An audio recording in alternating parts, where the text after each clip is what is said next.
Welcome to the Well-Seasoned Librarian podcast. This is season 13, episode 11. I'm your host, Dean Jones. You may have noticed that we've had a bit of a hiatus in the programming.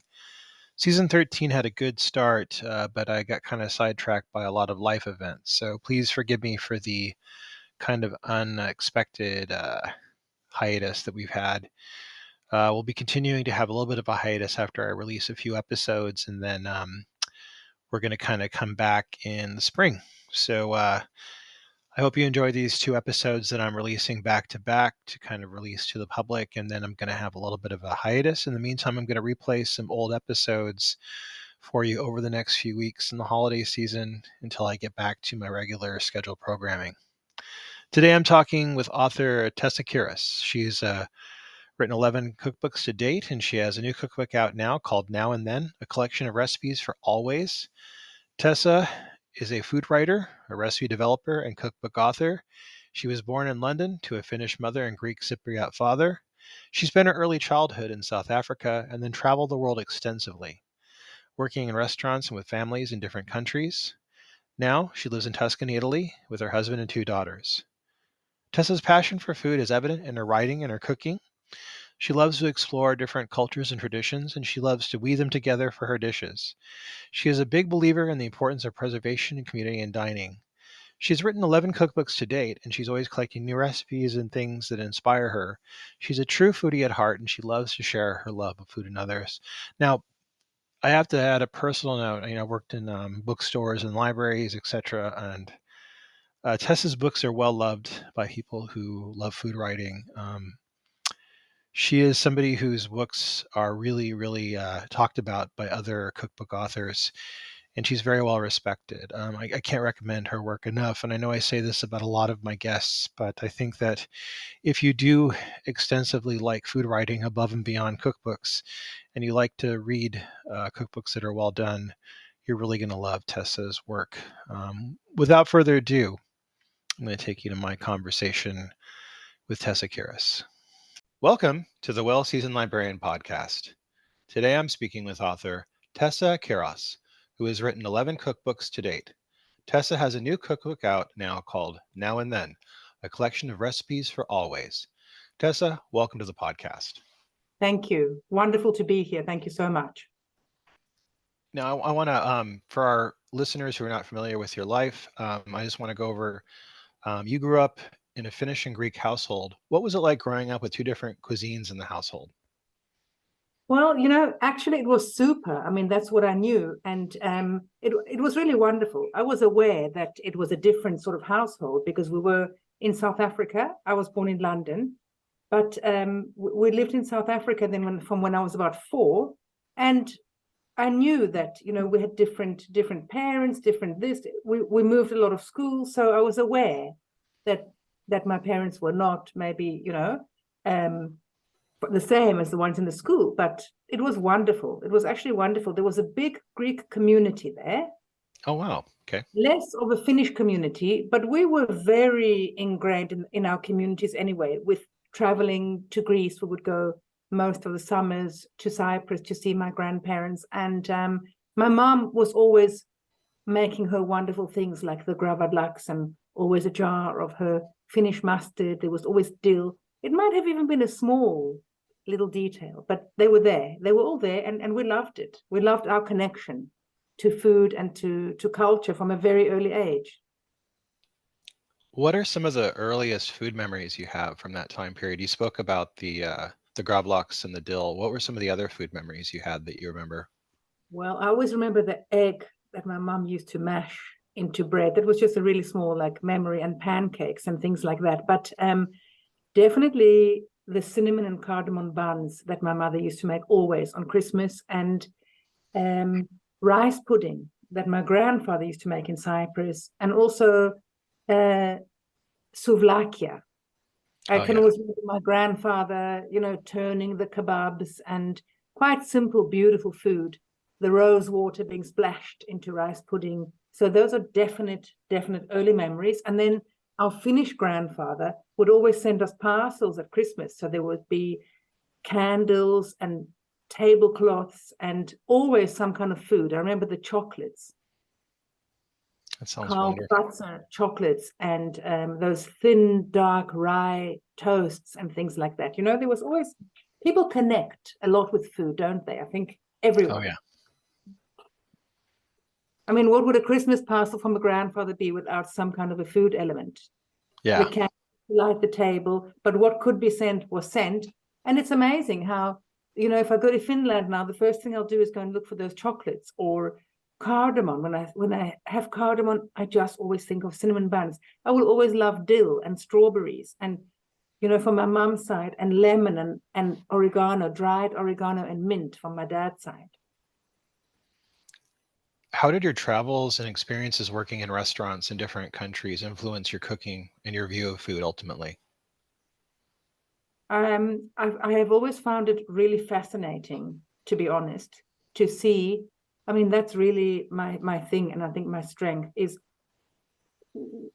just to see what people are cooking in different places, how they are doing it with the details. I'm always interested in the details of things, and depending on the weather, depending on their culture, their characters. I think people do different things with food, whether they're more extrovert, introverted. Depending on their customs and the celebrations that mark certain times of the year. I'm really, really interested in it. And, traveling and working in different places, it's so amazing to be able to see what they're cooking in their homes, how they're doing it. And then, of course, in all the different places, I always start with markets, just to start with the ingredients. And then seeing what different people do with the ingredients is, for me, has always been and will always be fascinating. I like that. Now, you eventually moved with your family to Tuscany, beautiful Tuscany. How did this influence your cooking and your relationship with food?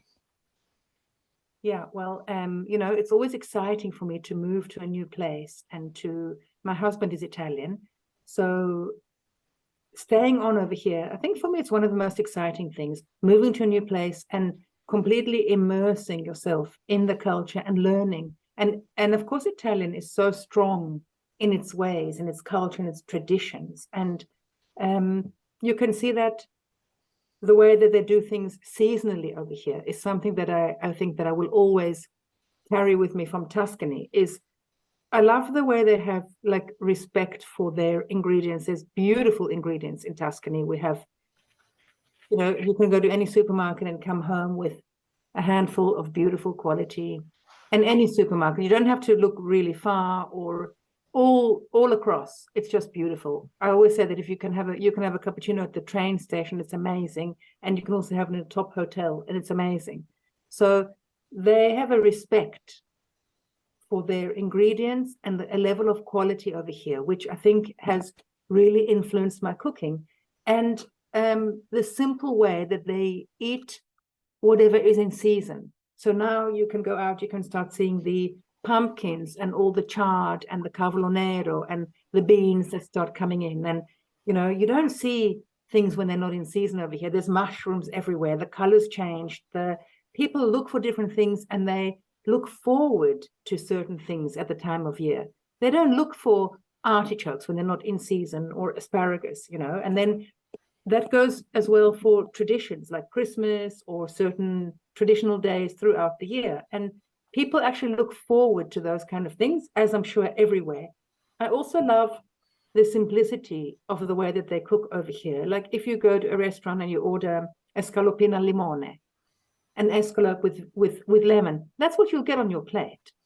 They don't stuff a lot of other things onto your plate. If you want potatoes or some sauteed greens, you can order that separately. And I do appreciate the way that the courses are drawn out. So, they'll have a pasta to start, their antipasto, their secondo, their primo, their secondo, a contorno, which is a side dish, and a dolce. They'll appreciate. I mean, my mother-in-law is 93, and she has a glass of red wine with her meal. I don't think that she's eaten a sandwich ever. She will always sit down and she'll cook.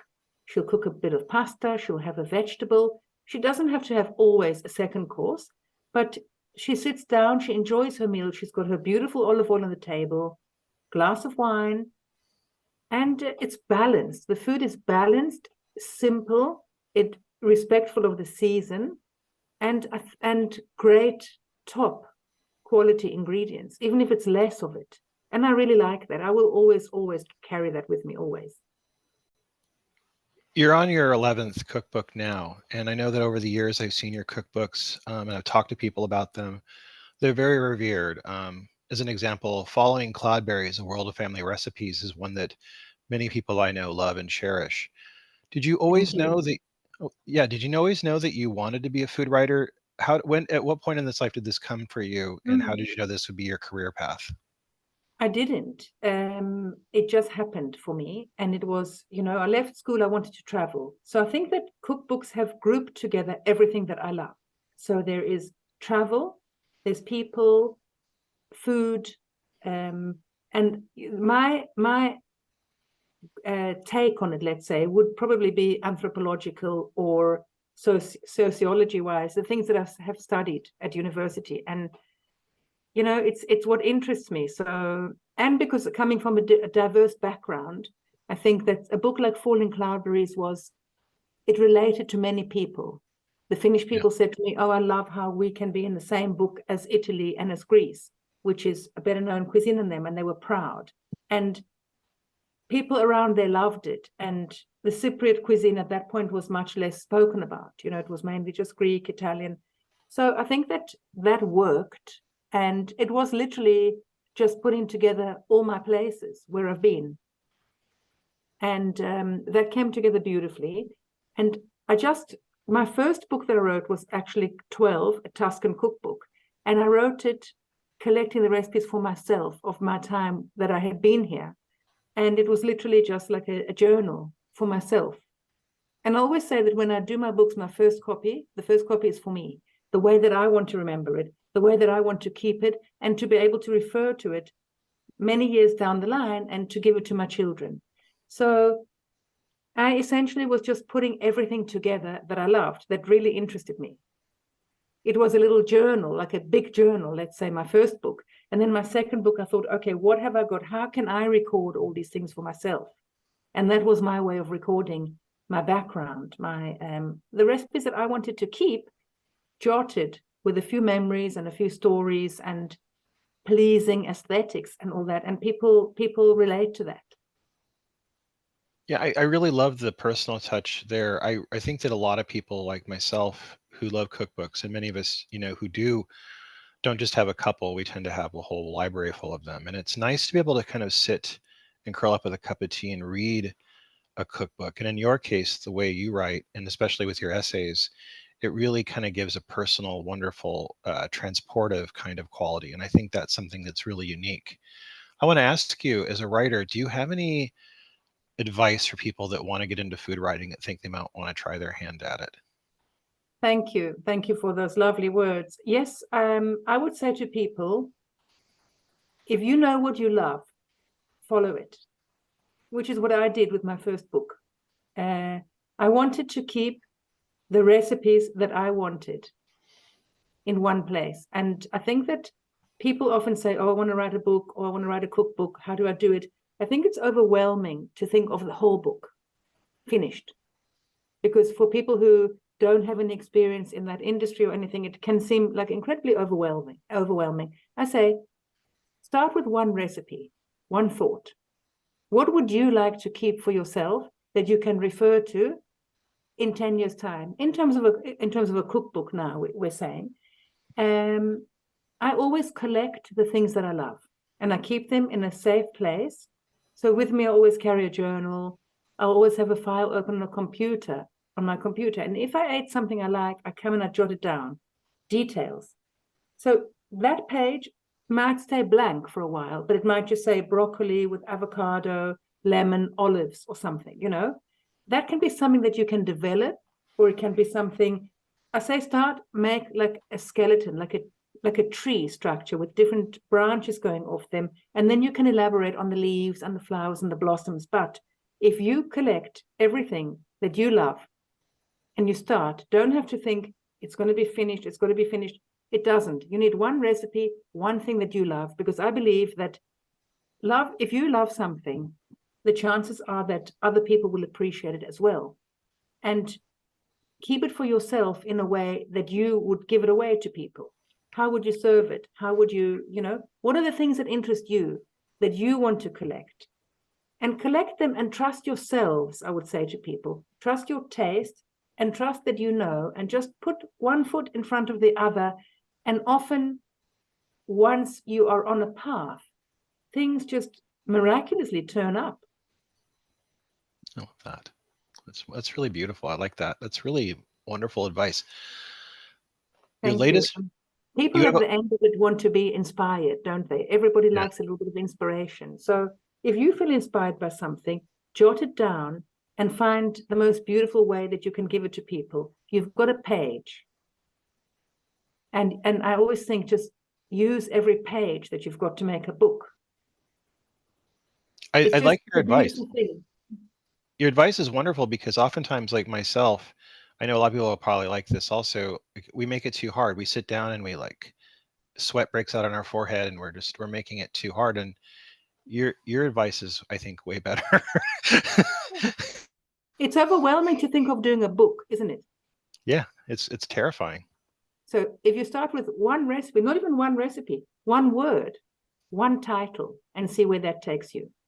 Take your inspiration. Oh, the other thing that I would advise people always is fill yourselves with inspiration. If you cannot give anything if you've got nothing to give. I like Today I went to the thermal baths and I thought, what am I doing? And I thought, I'm relaxing and I'm filling every cell in my body with goodness.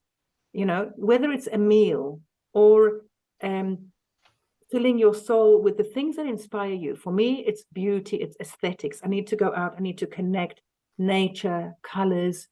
Everybody knows what their own things are that inspire you. And when you start with inspiring yourself, a trip somewhere, how inspiring can travel be? You just go there with a pen and paper, and it can be terrifying, but it's amazing. Your senses are awakened so much more than if you're just doing the same old thing every day. But even if you're doing the same old thing every day, put something new on, turn some new music on, take a different walk, go on your own, and just observe. That's how you start. Observe, and then jot down a few bits and pieces. Your latest book that is out is Now and Then, a collection of recipes for always. Can we talk about this newest book and what led you to write it? Yes, we can. I love the idea of just taking, freezing almost this moment in time. And if you say to me, what do you eat today? What would you do now? I would open up, the tablecloths I've collected and all my beautiful plates. And I would say, what would I want to serve myself and the people I love? And it is a collection of all the places I've been to. And so I live in Italy. So we have a bit of Italian food. I love Indian food, so a few Indian flavors, my Greek background, things from my mom, things from my travels in New Orleans, from the time that I was there, Mexico, Thailand, where I go really often now. My dad lives in Thailand. My mom lives in Greece. So it's a continuous mixing and shuffling between what I want to eat, the things that I crave, the things that I remember, because food has got the most incredible jolting potential, hasn't it? It just takes you back to a place, it takes you to a new place, a new spice can open up a whole new world for you. So I love the experimenting of things. And today my food is a lot of vegetables I eat, but I'm not vegetarian. So I thought, this is an honest look at exactly the way I eat. A lot of vegetables, which is the chapter 2 section nowadays, a lot of mung beans, looking into Ayurveda, which I love. And then it's a back and forth between the things that I've carried with me from my childhood, Mexico, Italy, New Orleans, Thailand, a little bit of a few flowers thrown in for fun. And when I'm working on a book, I always say that it has a life of its own. So I don't like to say at the beginning, this and this and this and this, let it go, let it breathe, let it grow, let it blossom. So I think that it can also be fun, so there's a chapter the last chapter, roses. I love roses in food. That takes me right back to my childhood. And it can be a lot of fun. And I think that food can be healing. Food joins people together. And this is the way that I eat today.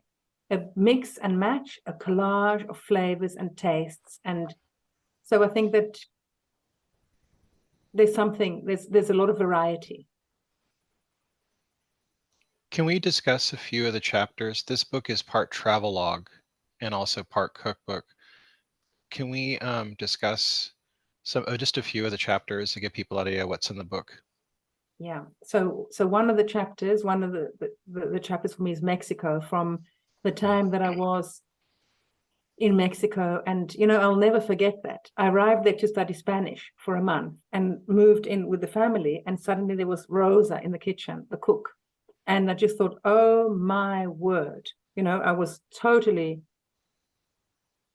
like overwhelmed by the amount of chilies and things that she took me to the market, and the tortilla making every day for lunch. And I just was completely in love with the cuisine. And I just thought it was amazing. So the chapter on Mexico talks about Rose and my introduction and what she actually left me with. It's amazing what somebody doesn't even know they're giving you. Yeah. And they give you. So she would be making the hibiscus water every day. And then when I worked in New Orleans, I wasn't even planning on working there. I was just passing through, literally. And someone said to me, oh, there's a jazz festival coming up. And I was like, what? I'm not moving from here. And somehow I ended up working there. And my memories from there are just so strong, so amazing, incredible food. I was so surprised by the amount of wonderful things and experiences and people that I found over there. And then, there's a chapter on Italy, which I've called What I Would Miss If I Left Italy, because that is a true reflection. If you look at yourself in the mirror, like, what would you really miss? You've got 25 recipes maybe that you want to put in that chapter. What would you miss about your home if you left from there? That's quite a confrontational one, isn't it? And it might not be necessarily what everybody would miss. I mean, I haven't got tortellini in there or, rabbit. That's not what I would personally miss about Italy. I've written my personal things. And so there's a couple of fun chapters in there as well that, it's a way, when you're working on chapters, it's a way of inserting things into a book, which is artistic license that we can do that. So you don't have to just say chicken and have chicken, or vegetables and have I mean, people can do what they want in a book. And so my take on my book was this: how to line everything up and have it like in a fun way that looks good, that can be, people can resonate with and relate to. A touch of inspiration. For me, the most inspiring thing is when people say that I've inspired them. I don't think that you can hope for better as an author. No. I want to ask you, what are you most excited about in your culinary journey ahead? Well, I'm very excited about Ayurveda, as I mentioned. I think it's a wonderful way of eating. I feel good when I eat like that. I would like to delve more into that and study that. I love Indian vegetarian cooking. I love Indian food. So the spices. I would like to explore also just, those kind of more healthier options. So, for example, cakes without flour and sugar would be a new challenge for me. Yeah. Or new kinds of flours, because it's not so simple just to say, I tried that once. I've got a foolproof banana bread. Yeah. I thought, okay, I'm going to see my celiac friend. I'll make the banana bread and I'll just buy a few different. The guy at the health shop said to me, just take a bag of the ready flours. And I said, no, I don't want a bag. I don't know what's in it. I want to know so I can write it down and hopefully keep it as a new recipe. So for the 300 grams of flour that I needed to substitute, I thought I cannot do much damage, so I put a little bit of rice flour, a bit of spelt, a bit of, I don't know what else I used that was gluten-free. It was a disaster. awful. It was bitter.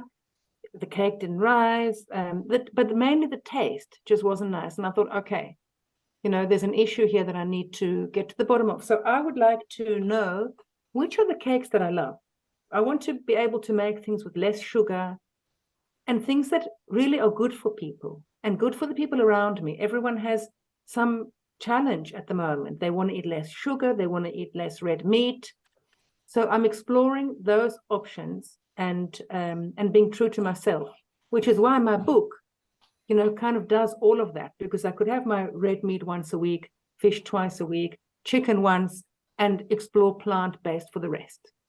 But at the moment where I stand, I didn't want to say I'm writing a book on vegetarian cooking. I don't want to, because I don't have all the protein counts and the food groups to give to people there, because I'm not a vegetarian.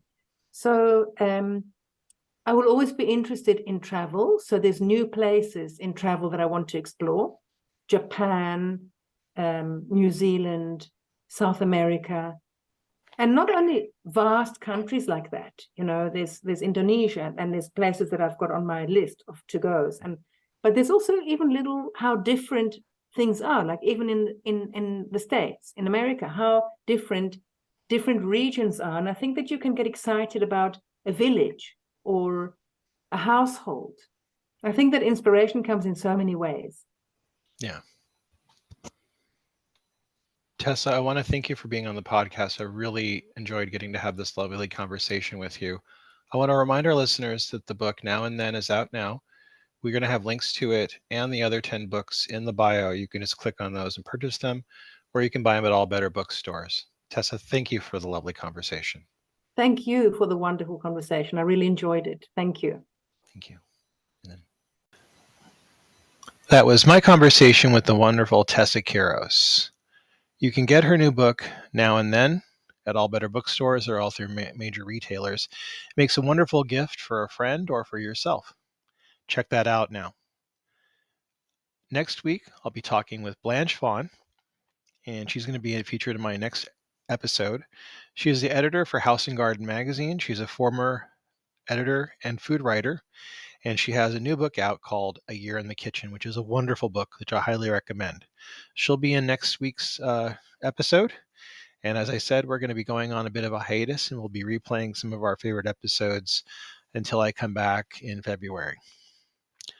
I hope that you're enjoying these episodes as I air them, and I hope you're going to enjoy the holiday season. And I hope to come back to you with some really great some really great episodes and some good conversations with food authors. Until then, I'll see you at the library, and happy holidays.